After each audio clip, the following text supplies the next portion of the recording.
O programa Gente que Fala está começando a partir de agora pela 365, a sua rádio de todos os dias, com as imagens da UTV, a TV da internet, redes sociais, Instagram, Facebook, está tudo no ar para você acompanhar o nosso trabalho, a nossa jornada de hoje.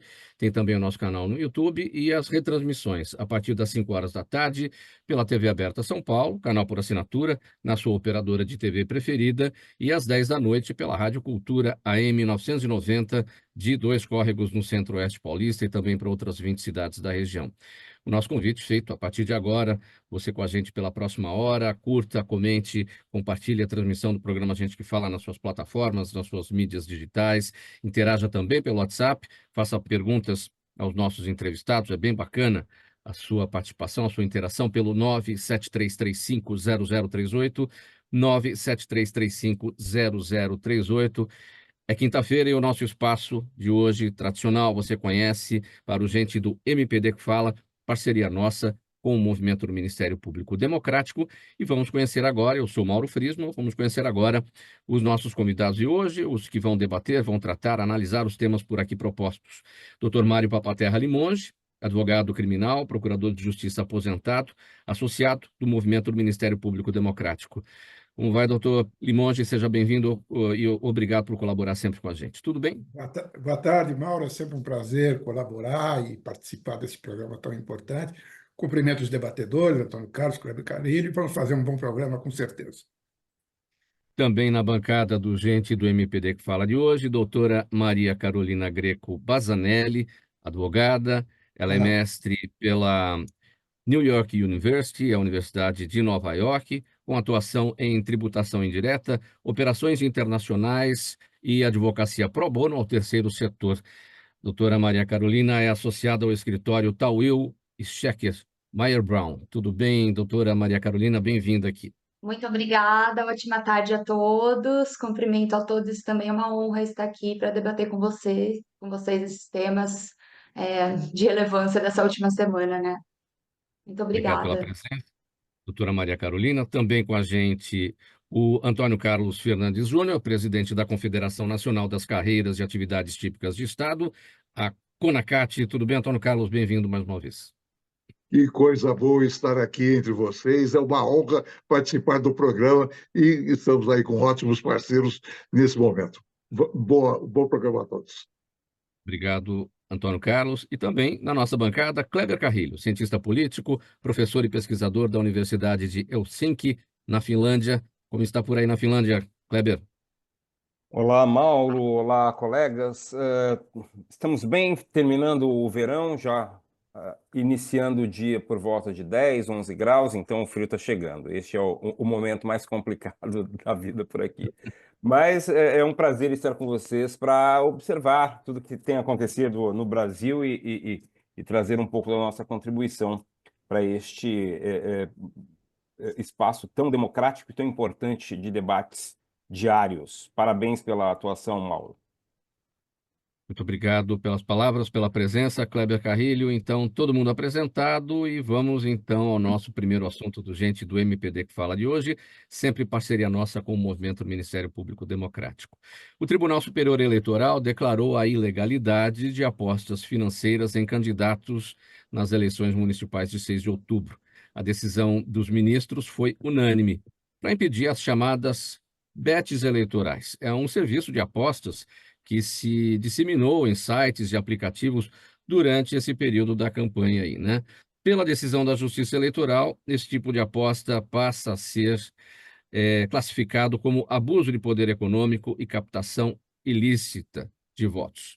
Procurador Limonge, eu começo com o senhor a respeito deste tema. Bets eleitorais significa colocar dinheiro em campanhas, não é verdade? E uma coisa a decisão do TSE em declarar a ilegalidade dessas apostas financeiras, e outra é conseguir fazer a fiscalização efetiva, né? São duas posições diferentes. A ilegalidade é manifesta, é até ridículo se imaginar, não é, que as questões eleitorais possam ser objeto de apostas, que é uma febre que se espalha pelo Brasil. Essas bets vieram para ficar e é preciso que o poder público compreenda que isto veio para ficar, que isso precisa ser regulamentado, E uma das formas da regulamentação é a taxação, já que é um dado de realidade que o brasileiro tem a cultura de fazer apostas.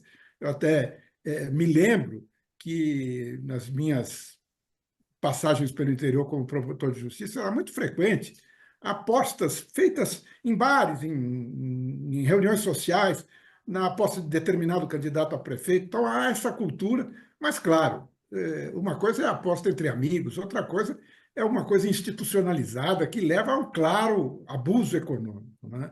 Então a decisão do tribunal até veio tardiamente, e eu concordo com você, há uma dificuldade de fiscalização enorme, enorme. Nós não estamos aparelhados.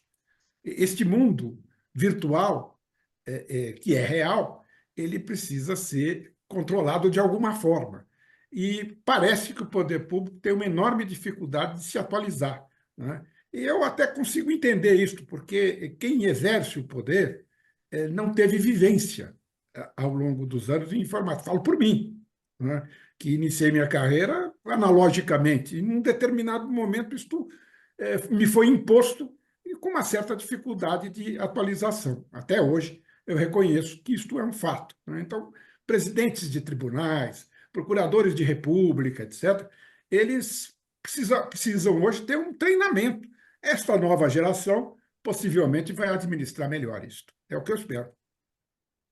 Kleber Carrilho, decisão do Tribunal Superior Eleitoral, né, de trazer aí a ilegalidade das apostas financeiras em candidatos nas eleições, as chamadas bets eleitorais. Sua análise sobre isso e como é que funciona aí na Finlândia? Então, vamos lá. Eu vou dividir em duas partes, como você fez duas perguntas. Em primeiro lugar, a gente tem que observar esse fenômeno do Brasil como mais um sinal de que nós temos um problema com a democracia. Afinal, para uma parte importante da população, apostar num candidato parece muito próximo de apostar num personagem de Big Brother Brasil ou qualquer coisa do tipo. Então, o valor de um projeto político sendo discutido para governar uma cidade, no caso agora que temos eleições municipais, quase inexiste e passa a haver uma disputa sobre personagens, sobre aquilo que vai acontecer, como é que qual a diferença de pontos entre um e outro, o que aparenta ser possível comparar com futebol, com qualquer coisa do tipo. Então, tem esse dado, né? Ok, a Justiça Eleitoral precisa, e aí temos operadores do direito para discutir essa questão, mas se a gente olhar para a questão política, é mais um sinal da nossa crise, da crise da democracia representativa, liberal, tudo mais que essa nossa democracia tem como adjetivo, mas que não consegue chegar a uma parte importante da população. Então, esse é um dado. Uma outra coisa importante é a gente discutir o papel das apostas, das bets, na nossa cultura. E, como disse o Dr. Limonge, veio para ficar, né? Ou seja, nós já temos uma cultura de jogos, o ambiente digital trouxe essa possibilidade muito mais próxima, e o que também pode trazer uma possibilidade de vício e tudo mais. E a comparação com o que ocorre aqui na Finlândia, por exemplo. O Estado finlandês é dono, né? Tem o monopólio dos jogos aqui.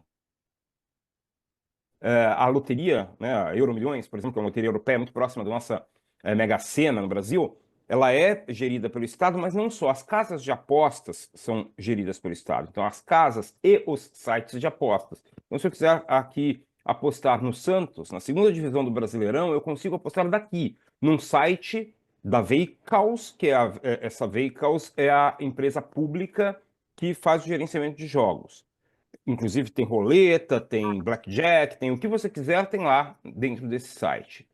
Gerido pelo Estado, com arrecadação e principalmente com controle. Não controle do indivíduo, mas controle de quanto da economia realmente está indo para essa atividade. Porque o que a gente tem hoje com o tanto de bets, de sites de bets no Brasil absolutamente desregulamentado, a gente não sabe qual é o tamanho do PIB brasileiro que está indo para as bets. né? E aqui é óbvio que estamos falando de um país com 5 milhões de habitantes, muito menor, mas que há um controle do Estado sobre isso, justamente porque é um problema, é uma oportunidade de arrecadação, sem dúvida, mas é um problema de saúde pública também. Então, tentando resumir aí em poucos minutos todo problema que isso traz, essa a minha percepção daqui. Ainda, Kleber, com você, sob o ponto de vista da ciência política, as betas eleitorais podem despistar as pesquisas eleitorais, uma vez que as pessoas podem ficar focadas no que as apostas estão mostrando e até querer votar da maneira como as apostas estão mostrando, e justamente despistar nesse sentido as pesquisas eleitorais, e considerando também que as pesquisas eleitorais no Brasil muitas vezes influenciam o voto, porque tem gente que fala eu só voto em quem está na frente, em quem está ganhando. Ou em quem não está, né? Também tem as pessoas que falam, "Ah, eu não quero ser responsável." Tem um detalhe fundamental. Eu acho que o fato da aposta em si não é o problema, né? Porque se a gente pensar que as casas de apostas inglesas, que são famosas, fazem apostas desse tipo há sei lá quantos séculos, não sei, deve passar de um século. Eles fazem isso e não é nunca, ou pelo menos eu não vejo discussões agora como um problema para a democracia. Talvez porque lá a gente tenha partidos, projetos políticos que consigam dar conta da realidade do eleitorado, né? E, de novo, é mais uma forma de a gente pensar. Se as pessoas estão trocando voto para ganhar ou não uma aposta, que sejam 5, 10 mil reais, não importa, é porque realmente a política institucional não está valendo muita coisa, né? É aquela velha conversa que eu já tive com muitos candidatos no Brasil. Ah, porque tal outro candidato comprou o voto do eleitor. E aí a única coisa que se pode falar para o outro candidato é: se você não consegue tratar de uma promessa ou de uma expectativa ou de uma esperança que seja maior do que 1 quilo de arroz ou uma dentadura, é porque realmente falta competência no seu projeto político. Então, ok, a gente tem que questionar tudo isso, mas está falando com muita competência e entregar conteúdos. A gente olha para o debate eleitoral em São Paulo, a grande desculpa da maioria dos candidatos é um candidato específico.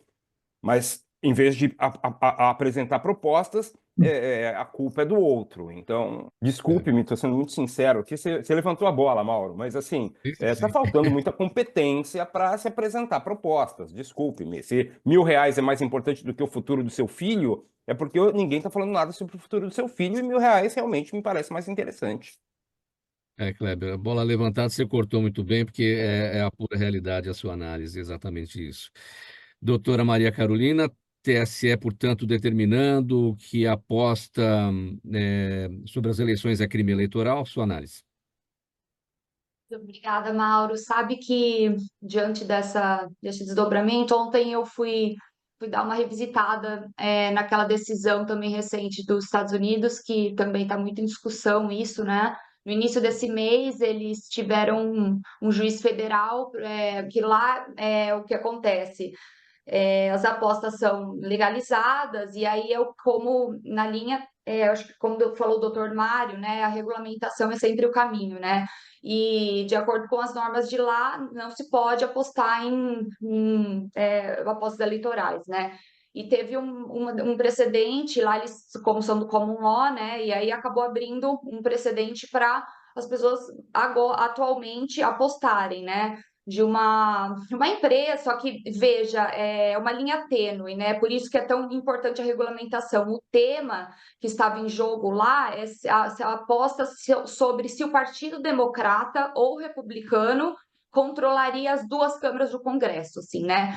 Foi das eleições antes das presidenciais. Então, mesmo dentro desse recorte eleitoral, o juiz, nesse caso, entendeu que isso não como fala, influenciaria ou fragilizaria, né, o sistema eleitoral que já está frágil lá, né? Então, eu acho que isso tem que ser muito analisado, um recorte de local, de sistema normativo, de democracia dos locais, né? E as organizações a principal organização que faz lobbying, né, contra contra essa legalização das apostas eleitorais nos Estados Unidos é justamente esse argumento, que fragiliza a confiança em um sistema. E o que me preocupa é isso, né? Se de repente, e até porque o argumento dessa empresa nos Estados Unidos foi de que, olha, os nossos resultados das apostas, eles são mais precisos do que o das pesquisas. O que isso me preocupa muito, né? Essa especulação, né? Daqui a pouco a gente vai estar quase que delegando a ingerência dessas informações tão relevantes e tão importantes pré-eleitorais na mão de uma empresa de apostas eleitorais, né? Então, eu trago esse direito comparado aqui, essa situação comparada, para a gente ponderar na última consequência, né? O que pode acontecer, o que está sendo discutido lá, e que aqui ainda está muito mais no estágio mais inicial, já que a gente teve recentemente essa regulamentação. Antônio Carlos Fernandes Júnior, TSE determina que a aposta sobre eleições é crime eleitoral. Sua análise. Bom, primeiro que é uma proibição muito bem-vinda, como bem falaram também, já até atrasada, mas é extremamente necessária essa abordagem, essa criminalização e fazer frente a esse problema. Temos aí, em pleitos, principalmente com a presença cada vez maior do crime organizado, da influência financeira, então isso vem fortalecer ainda mais essa necessidade. Como bem colocou o doutor Limonge, que o Estado também tem que estar preparado para fazer essa verificação, essa fiscalização, e aí entra aquela luta eterna nossa, muito constante, que é a crítica ao desmonte da estrutura de Estado. E vejam como é importante a estrutura de Estado estar preparada e forte para fazer esses enfrentamentos. Ainda comento também que o professor Kleber, quando ele menciona questões seculares da Inglaterra, nós temos uma questão cultural a ser levada em conta, em consideração. Então, nós temos agora, principalmente, o momento de nós pedirmos, forçarmos para que os candidatos, de uma maneira geral, tanto a vereadores como a prefeito, em todo o país, enfatizem a necessidade do voto consciente, que o cidadão não aceite vender o voto por qualquer preço, porque sai muito mais caro para ele próprio e para a sua família. Enfim, não devemos perder a oportunidade de alertar os eleitores e os candidatos sobre tudo isso. Vamos para o próximo tema. O programa Gente que Fala de quinta-feira é o Gente do MPD que Fala, parceria nossa com o Movimento Ministério Público Democrático. Olha, por 2 anos seguidos, o Brasil está em segundo lugar entre os países que mais matam defensores ambientais. Atrás apenas a Colômbia, conforme um relatório da ONG Global Witness, que foi divulgado nesta semana, no começo desta semana. Vejam só, no mundo, em 2023, foram registradas ao menos 196 mortes, ou seja, um homicídio a cada 2 dias. Desse total, 25 aconteceram no Brasil e 79 na Colômbia. O número mais alto já registrado num único país, num único ano. No Brasil, houve uma redução, comparando com 2022, quando foram registrados 34 assassinatos de defensores ambientais. Portanto, 34 em 2022 e 25 em 2023, segundo esse relatório da ONG Global Witness. Sua análise, procurador Limonge, o que esses dados nos apontam, nos revelam? Nos apontam uma situação absolutamente vergonhosa e tristíssima. Durante muito tempo, os ambientalistas foram taxados como chatos, como incômodo, e ficava nesse folclore, os ecochatos. Agora eles são vítimas de uma violência absurda, né? Porque se o defensor ambiental é objeto de homicídio, objeto de execução, isso mostra que o incômodo que eles antigamente apenas eram vistos como chatos, como folclóricos, etc. Esse incômodo passou a ser algo que incomoda o poder econômico, incomoda o crime organizado. Qualquer dos números, 34 ano passado, 25 esse ano, é um número assustador, que revela assim, uma falta de civilidade. Um país que tem um discurso, que tem uma política ambiental no campo teórico até bastante aprofundado, né, não pode conviver com um número desses. Né? É preciso efetivamente chamar a atenção disso. Eu mesmo estou alarmado com este número. Eu mesmo que, em tese, acompanho este problema, né? Quando fui assessor do procurador-geral aqui de São Paulo, o meio ambiente teve um grande destaque, inclusive coordenador do meio ambiente, das promotorias do meio ambiente, hoje presidente do STJ, o ministro Herman Benjamin, um especialista no assunto e que fez uma política de adesão dos promotores. Esse tema nem existia e esse tema passou a ser importante, mas a gente verifica que, com todos os esforços, esses números são alarmantes. É algo de assustador que que necessita uma reação. Né?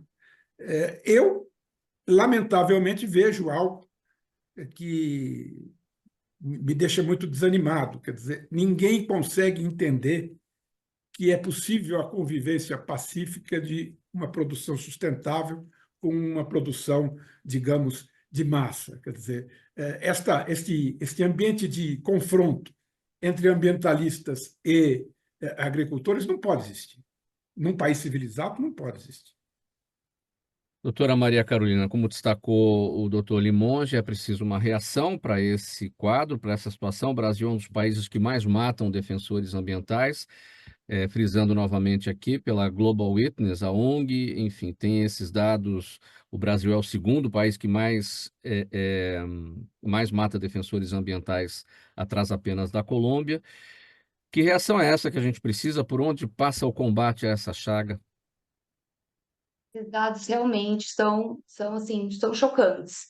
E eu me lembrei de uma matéria assim, estarrecedora, né, de 2019, da Piauí, que é do Bernardo Esteves, no qual ele assim, uma matéria extensa que ele fez e já começa.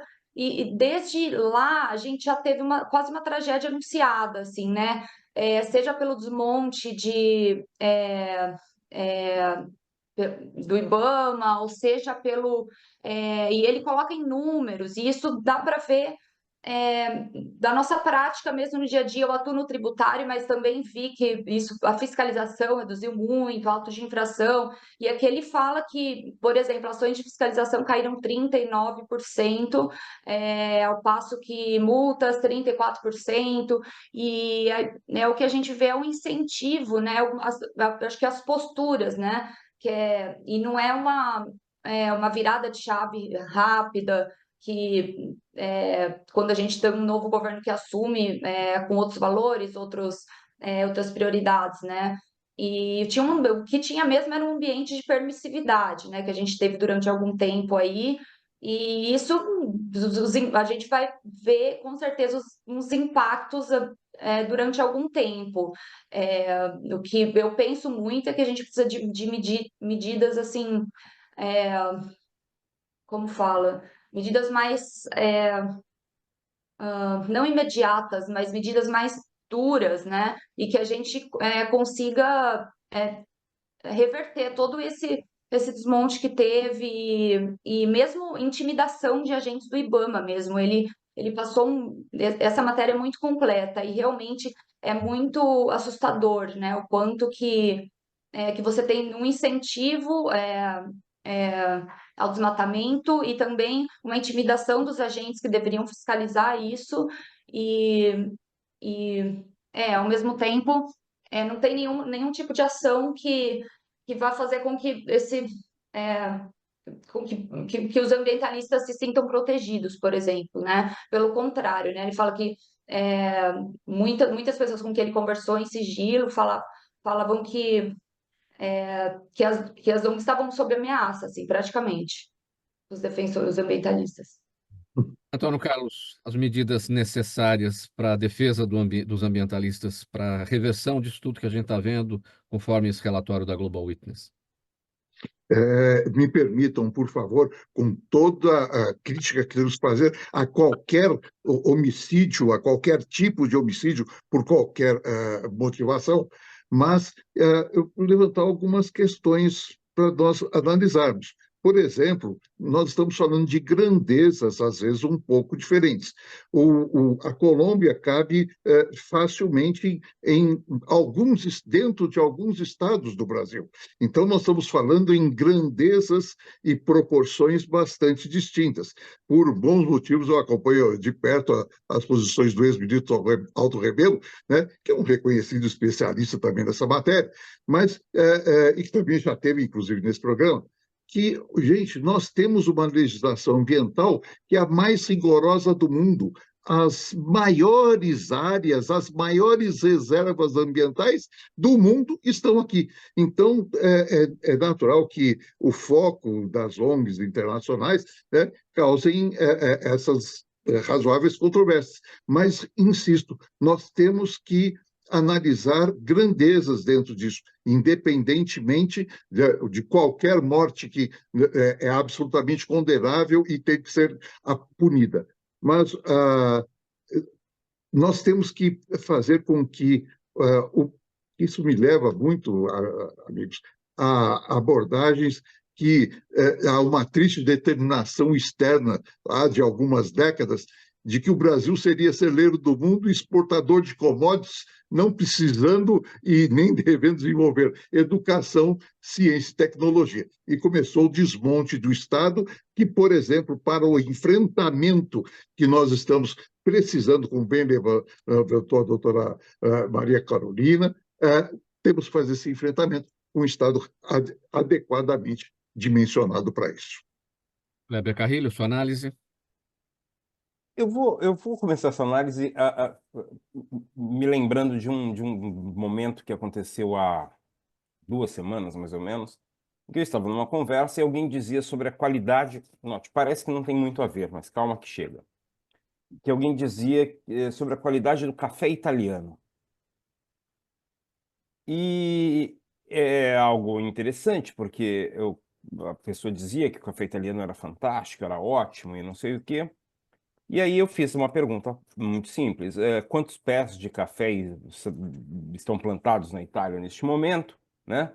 E, não, mas veja bem e tal. Então não existe café italiano, não existe café suíço, embora esse pessoal todo esteja ganhando dinheiro com isso. Nós optamos por esse modelo, e aí eu concordo muito com o Antônio, nós optamos por este modelo de um, e aí eu vou chamar agro, porque eu não posso chamar isso de agricultura. Agricultura é aquilo que se faz há milênios, há milhões de anos milhões não, calma, milênios, e fundamental. Mas esse nosso agro é extremamente, qual é a palavra que eu posso dizer? Burro, né? O nosso agro é baseado na impossibilidade de chegar a qualquer prazo que vá além de 10 anos. Isso faz com que a gente tenha que ficar disputando fronteiras agrícolas de uma forma extremamente irracional. A gente tem empreendedores nessa área que não têm absolutamente nenhum preparo estratégico para liderar as empresas, o que faz com que, por um lado, um dos grandes problemas seja a floresta, a Amazônia, a natureza e tudo que representa qualquer coisa dentro da questão ambiental, eles são adversários de uma forma de sucesso financeiro. Não estou falando de expansão de divisas, nada disso. Estou falando de sucesso financeiro. Então, a gente tem aí um monte de gente achando que tem que lutar contra. E se isso levar em conta matar para essa conquista financeira rápida, no curto prazo, não tem problema algum. Então, é uma questão muito cultural mesmo. A gente deveria estar usando a quantidade enorme de terrenos que nós temos para exploração de minérios, da agricultura, de forma inteligente. Vendendo café, por exemplo, voltando ao café, vendendo café não em sacas que chega no porto de Roterdã e quando chega aqui ninguém sabe que veio do Brasil, porque é commodity mesmo, passa por Roterdã e quem vendeu para cá foi a Holanda. Né? Se você pega os dados aqui, a venda é da Holanda, a venda de soja aqui é da Holanda. Né? Como se alimenta o gado pequeno, não é muita coisa, da Finlândia, com soja que vem da Holanda. Ué, mas que raio de pé de soja que tem na Holanda? Por quê? Porque a gente é, é, trabalha essa ideia de celeiro do mundo, extremamente. E aí, não há governo, me desculpe, doutora Maria Carolina, mas não há governo que realmente quis encarar isso. Né? Tem governos que têm um discurso mais permissivo, tem outros governos que têm um discurso, mas a prática não, infelizmente. E assim, infelizmente, eu vejo o atual governo, por exemplo, poderia inclusive usar essa oportunidade toda do problema ambiental que o Brasil está vivendo para fazer algo, para dizer algo, para passar o trator ao contrário, e não usa. Ah, não, gente, veja só, tal, porque não quer mexer com essas pessoas que conseguiram poder muito grande, poder financeiro e, consequentemente, poder de matar muita gente também, o que inclui os nossos colegas, amigos, que trabalham na questão ambiental. Próximo tema, programa Gente que Fala, edição de quinta-feira, é o Gente do MPD que Fala, parceria nossa com o Movimento do Ministério Público Democrático, pela 365, sua rádio de todos os dias, AltV, TV da internet, redes sociais, nosso canal no YouTube e as retransmissões. TV aberta São Paulo, canal por assinatura na sua operadora de TV preferida, às 5 da tarde e depois às 10 da noite, pela Rádio Cultura AM 990 de Dois Córregos, no Centro-Oeste Paulista. Kleber, vou continuar com você no próximo assunto.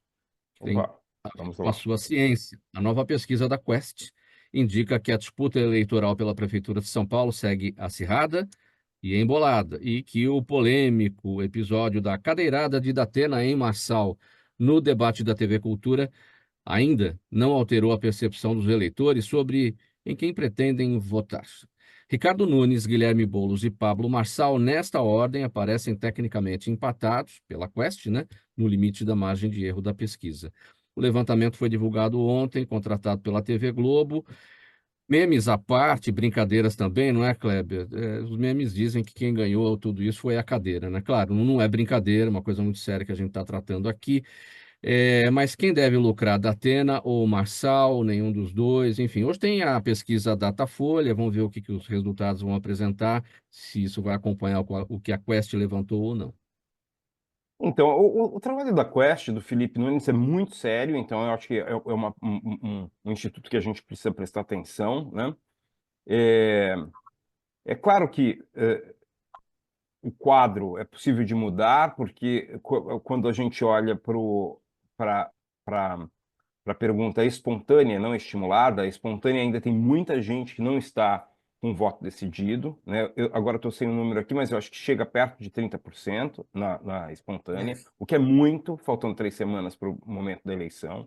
Agora, na estimulada, infelizmente, a forma que os institutos no Brasil ainda usam é muito distante da forma que as pessoas se comportam ao votar, né? A gente tem uma forma de votar que não é estimulada. Ao contrário da antiga cédula de papel, em que havia todos os nomes dos candidatos à eleição majoritária e se fazia um X, e aí havia um estímulo, então você sabia o nome, a gente trabalha com um processo que é espontâneo. Né? Então você chega numa urna em que não tem nenhum número, não tem nada, e você sabendo de um número, você decide. Então, e ainda os institutos perguntam, dizendo os nomes dos candidatos ou mostrando a ficha com o cartão com os nomes dos candidatos. Isso pode nos trazer alguma a surpresa, né? Mas então não temos uma eleição com tendência de ter algo definido.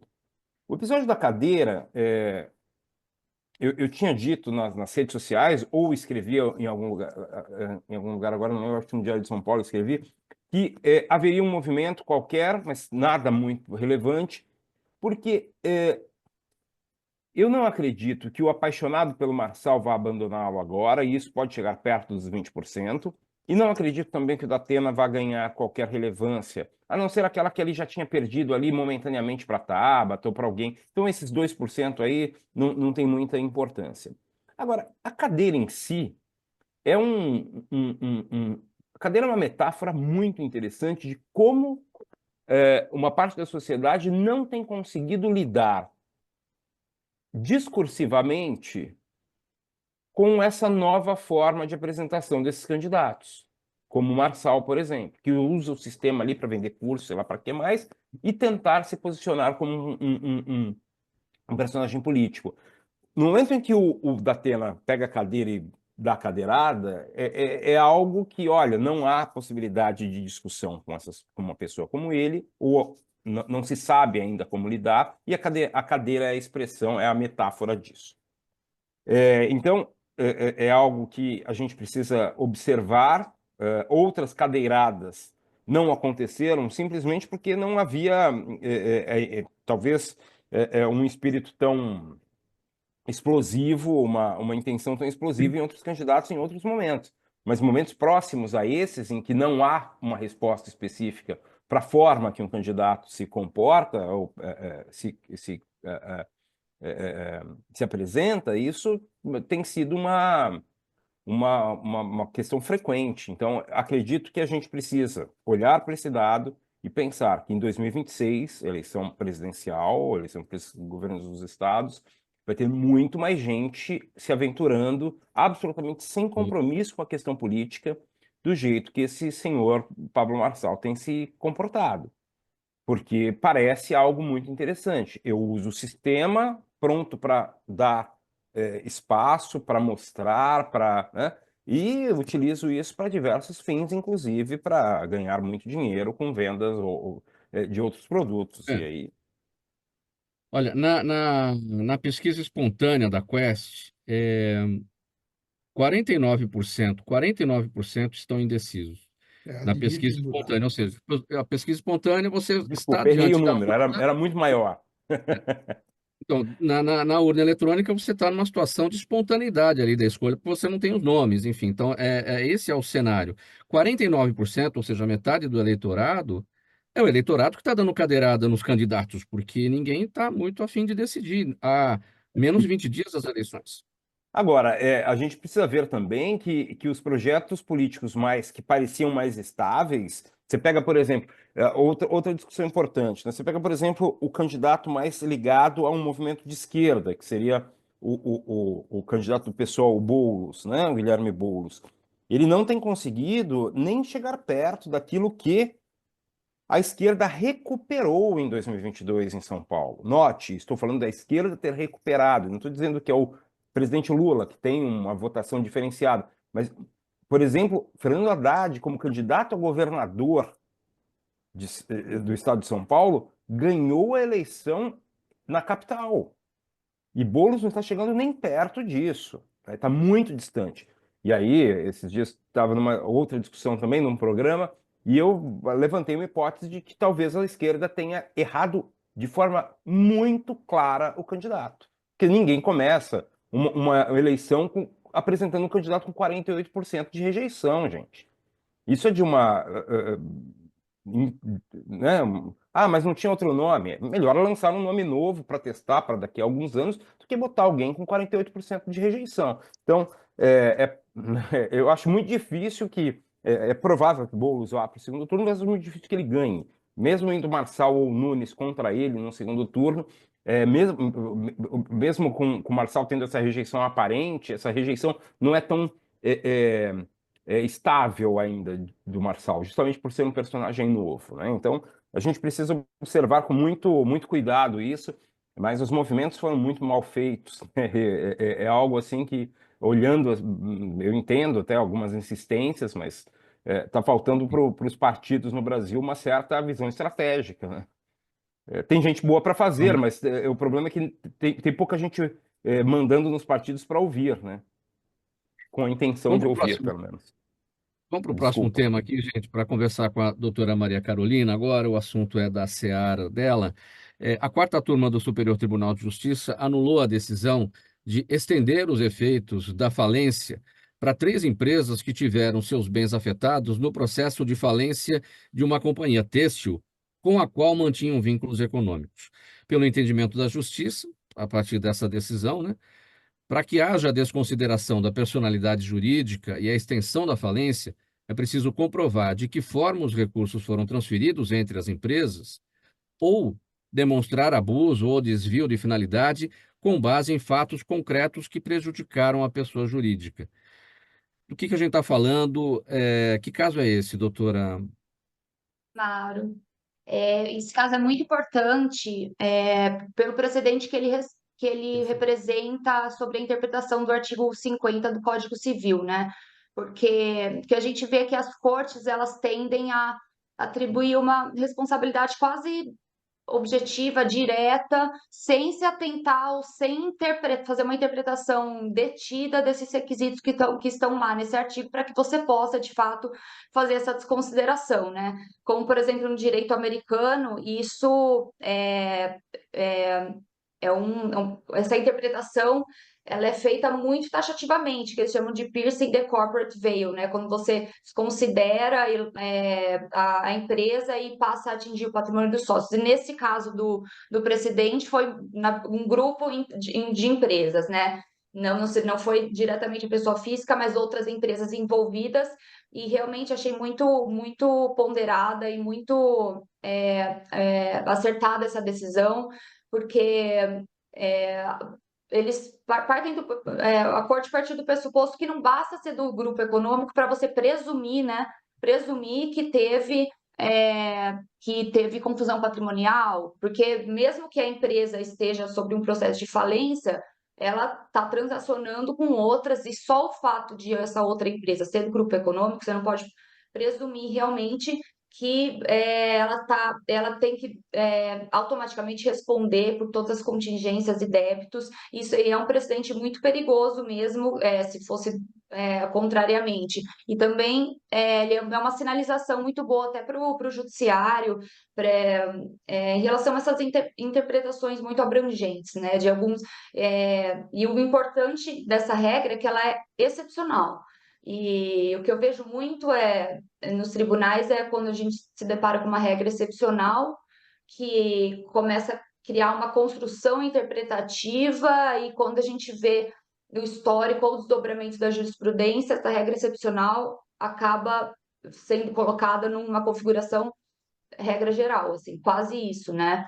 Então é muito importante nesse ponto. E até aqui, no Brasil, é muito comum essa situação dos efeitos da falência sobre outras empresas do mesmo grupo. Isso é muito comum. Ou seja, você arrasta essas outras empresas do grupo para falência também? É essa a conclusão? Exatamente. Desconsiderar, por exemplo, você tem uma empresa que é essa que tá sendo, que está sob processo de falência, e ela tem outras, como fala, empresas interligadas ou subsidiárias, né? E aí o conceito da desconsideração é como se você desconsiderar essa empresa como se as 3 fossem uma coisa só, né? E para isso você tem uns requisitos. Olha, e aí você vai conseguir atingir diretamente o patrimônio de todas essas outras. Isso também é possível com pessoa física, por exemplo. É um mecanismo, realmente, ele tem uma finalidade por trás desse mecanismo, porque é assim que você coíbe ou consegue enfrentar algumas fraudes, né, no sistema e tudo isso, mas ele tem que ser aplicado com muita cautela, porque senão você atribui uma responsabilidade praticamente objetiva a qualquer parte relacionada a essa empresa que está sob processo de falência, né? E essa decisão do Superior Tribunal de Justiça, ela está em linha com o que acontece no mundo, com a justiça em outros países? Ela está em linha com o sistema americano, que ele é mais guiado também por precedentes, né? Então, que a gente vê uma construção nesse sentido. Mas como a gente o Brasil, o sistema todo é calcado no civil law, e o civil law tende também a elencar os requisitos, mas aí também depende da interpretação das cortes, né? Então, quanto aos países europeus, eu não sei muito bem como essa interpretação atualmente está, mas naturalmente o civil law ele vai abrir margem para algumas flutuações de interpretação, mais do que com base nos precedentes. Vamos para o próximo tema e último aqui do Gente do MPD que fala de hoje, parceria nossa com o Movimento do Ministério Público Democrático, sempre às quintas-feiras por aqui. A Casa Civil da Presidência da República está analisando a minuta de um projeto elaborado pela Controladoria Geral da União, que altera a Lei de Acesso à Informação e acaba com o sigilo de 100 anos de documentos. Por essa proposta, o servidor que negar o acesso a uma informação vai ter que justificar a sua recusa a esse pedido, o que não acontece atualmente. Hoje em dia não é assim. O projeto também prevê que as decretações de sigilo com base na preservação de dados pessoais passem a valer, no máximo, até a morte do agente público e que todas as decretações de sigilo dessa natureza possam ser revistas a cada 10 anos. A CGU está incomodada, na verdade, com o número de pedidos de informação negados pelos diferentes órgãos do governo sob o argumento de conterem dados pessoais. Como é que deve caminhar isso, procurador Limonge? Espero que caminhe rápido, porque, efetivamente, uma das grandes vitórias que a democracia teve foi a lei da transparência. Foi a ideia de que o cidadão pode, acessando a internet, saber quanto recebe um determinado funcionário público, saber o destino de determinadas verbas públicas, etc. E também conhecer o passado, conhecer,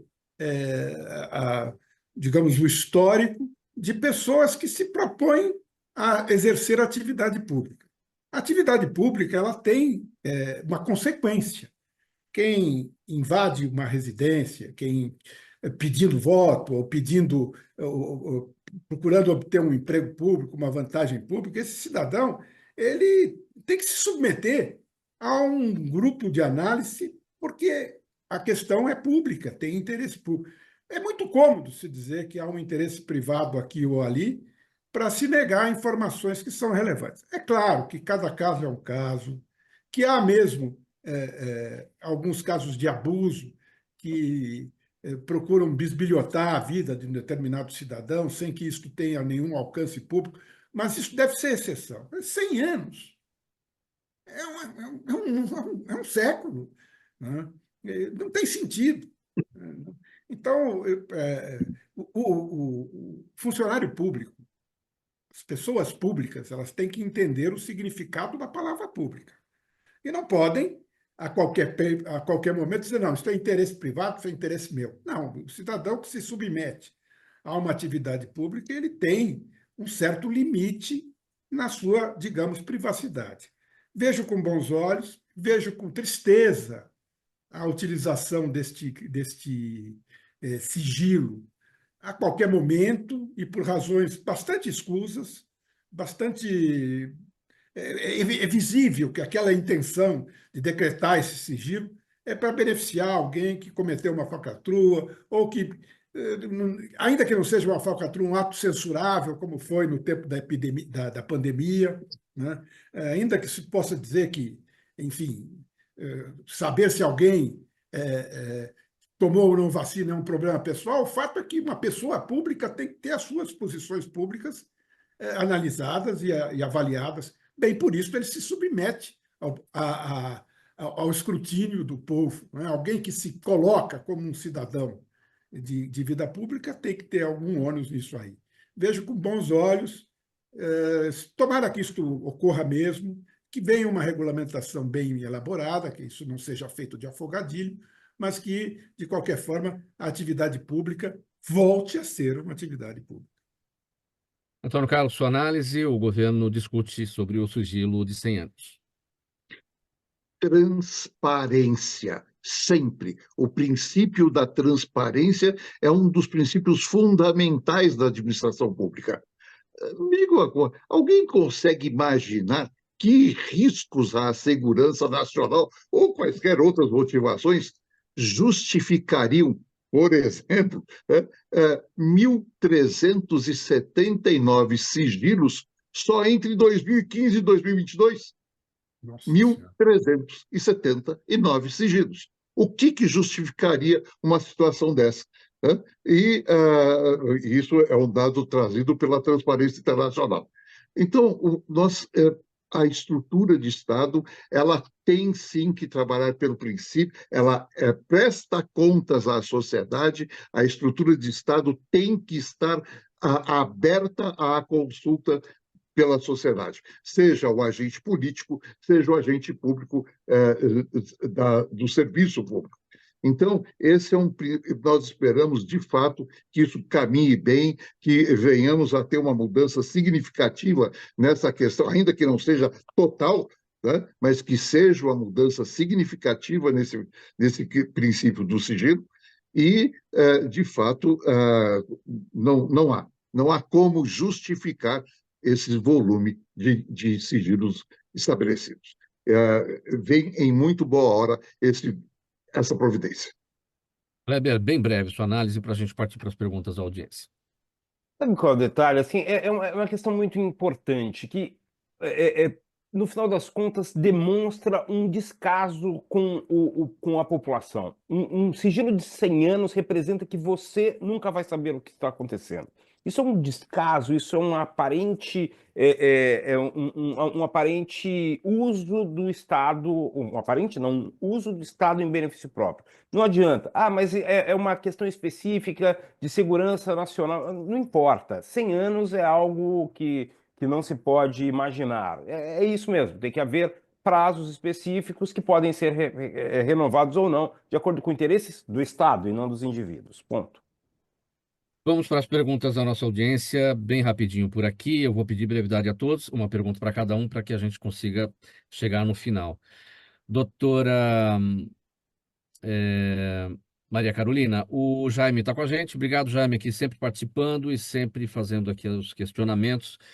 Ele quer saber se o Brasil também é conhecido em outros países pela sua insegurança jurídica. Bem breve a resposta para a gente poder ir para as demais também. Sim, isso com certeza, insegurança jurídica e, sobretudo, a morosidade do judiciário também, né? Quando eu trabalhei com os americanos, vou falar rapidamente, eles falavam assim, olha, no Brasil é muito fácil você conseguir ter um cliente durante muito tempo, você pega uma causa dele e você fica 10 anos atendendo aquele cliente, porque vai demorar 10 anos para o desfecho do caso vir. E aí eu falava, mas viu, talvez você só receba daqui a 10 anos. Ele falou, não, você tem 10 anos para vender consultoria. Então, assim, é um sistema que quase se retroalimenta, que é uma coisa que realmente não é desse mundo. Por isso a reforma tributária é muito bem-vinda, né, na minha área. Antônio Carlos, a pergunta do Jaime aqui também. O Jaime mandou pergunta para todos aqui, então vamos lá. O Estatuto do Servidor Público ainda é atual nesses novos tempos trabalhistas, Antônio Carlos? Bem breve. Jaime, sem dúvida alguma que nós temos que aprimorar esse sistema, que nós temos que adequar às mudanças que ocorrem numa velocidade estonteante, né? A estrutura de Estado, a máquina pública, tem que tentar acompanhar, na medida do possível, essas alterações. Mas sem esquecer que uma das grandes virtudes da estrutura de Estado é exatamente eu digo que essa demora, essa relativa lentidão de acomodação às novas situações é que dá longevidade ao Estado. Doutor Limonge, como se configura ou se tipifica o crime ambiental? Também a pergunta do Jaime aqui para o senhor. Bom, nós temos uma legislação penal ambiental bastante bem elaborada. A tipificação é a descrição de uma determinada conduta. Então, o nosso Código Penal Tributário, quer dizer, que é englobado na Lei Geral Ambiental, ela tem um capítulo de condutas que são condutas tipificadas, ou seja, definidas como criminais. É bastante objetivo para digamos, conspurcar determinado patrimônio público, pena tal, tal. Na verdade, as descrições são feitas bem adequadamente. Acho a nossa legislação penal ambiental bastante moderna e que permite também a composição do dano. Foi feita por técnicos de grande gabarito. Claro, sempre necessita aperfeiçoamento. Não é a minha área de maior atuação, mas, de qualquer maneira, não se pode dizer que o problema seja legislativo. Kleber, bem rápido também. O Jaime, a última pergunta vai para você, a pergunta dele. Qual é a posição da opinião pública escandinava sobre a atuação de Israel em Gaza? Eu vou fazer uma correção. A Finlândia não é parte da Escandinávia. E se as pessoas confundem, eles ficam. Um dos poucos momentos em que os finlandeses ficam chateados publicamente. A Escandinávia compreende a região da Suécia e da Noruega, mas não a Finlândia. Tem uma separação de mar, uma entrada de mar, esqueci o nome agora, que separa a Finlândia não a Escandinávia, embora seja um país nórdico. Mas vamos lá. Sim, bem Aqui rapidinho. na Finlândia, o apoio à Palestina é muito evidente. E a crítica a Israel também. Inclusive, a Universidade de Helsinki, da qual eu faço parte, cortou todos os convênios que tinha com a Universidade Hebraica de Jerusalém e com a Universidade de Tel Aviv. Claro que não impede que pesquisadores israelenses venham para cá, mas os convênios foram todos cortados. Então, há uma posição aparentemente muito mais pró-Palestina do que Israel, mas aí motivos históricos. Um dia a gente para explicar o motivo disso. Vamos encerrar, gente. Ponto final nessa edição do programa Gente que Fala de hoje, quinta-feira, sempre por aqui, o Gente do MPD que Fala, parceria nossa com o movimento do Ministério Público Democrático. O agradecimento a todos vocês pelas presenças, pelas participações, em nome de toda a nossa equipe. Dr. Mário Papaterra Limonge, advogado criminal, procurador de justiça aposentado, associado no movimento do Ministério Público Democrático. Antônio Carlos Fernandes Júnior, presidente da CONACAT, Confederação Nacional das Carreiras e Atividades Típicas de Estado. Doutora Maria Carolina Greco Bazzanelli, advogada, mestre pela New York University, a Universidade de Nova York, com atuação em tributação indireta, operações internacionais e advocacia pro bono ao terceiro setor, associada ao escritório Tawil e Schecker. E o Kleber Carrilho, cientista político, professor e pesquisador da Universidade de Helsinki, na Finlândia. Mais uma vez, muito obrigado a cada um de vocês. A gente espera revê-los em breve. Programa Gente que Fala, realização da ABCom, sempre há 23 anos no ar.